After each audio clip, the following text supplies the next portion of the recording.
Kung kayo ay kulang sa space kaya hindi makapaghalaman, ay gayahin nyo isang Wilkins na 6 liters yata ito o 10, para mga 6 liters. Binutasan ko ng ganyan, yung takip ay tinanggal para makapasok yung hangin, at ang resulta ay napakaganda. Bumunga ng marami, oh. Ito ay unang bunga. Ang dami, oh. Ay maliit pa yan, oh. Ang dami yung sunod. Hindi lang ay dapat didiligin yung pagtanghali. Nakalimutan kong diligin kaya medyo lanta. Maya maya ito ay maganda na uli. Pagka ganyan pala ay lagi yung didiligin. At sapagkat yan ay walang gaanong lupa, yun yung laging pipitasan ng bunga para yung tubig ay makatipid siya. Ito yung siling panigang. At ang gusto ko sa sili, yung ganyan lang kalalaki, oh. Yung ganyan lang kalalaki ang gusto ko sa siling panigang. Yung kasing ganyan, wala pang gaanong halang. Hindi kagaya ng siling labuyo, kahit na gayong kaliit, ay yun na rin ang halang. Yung siling labuyo, basta yun ay may makita kayong maliit pa dyan, no? Super halang na nun. Pero itong siling panigang, pag mga ganyan pa lang, hindi pa ganong mahalang yan. Kaya't na ito'y akin ang pipitasin at napalagay ko yung magandang adubuhin.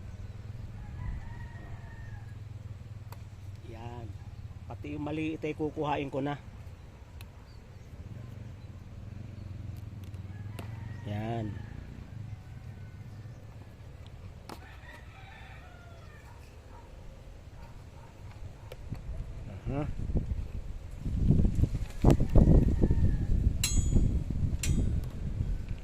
Ayan tayo.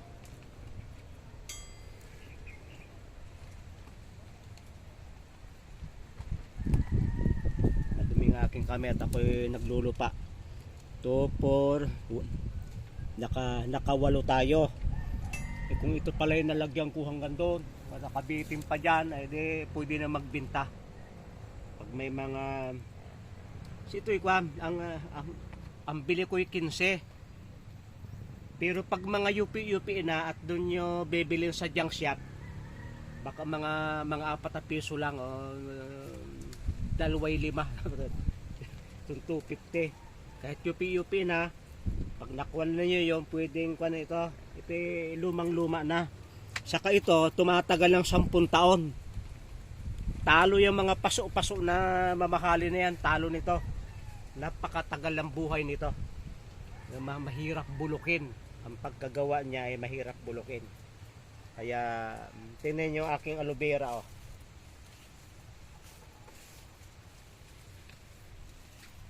Ayan. Nilagay ko yung aloe vera, ay buhay din, oh. Ang aloe vera hindi nangangailangan ng maraming tubig. Ito ay perfect na halaman pag summer. Pagdating ng tag-ulan ay baka mamatay sa open air sa ulanan.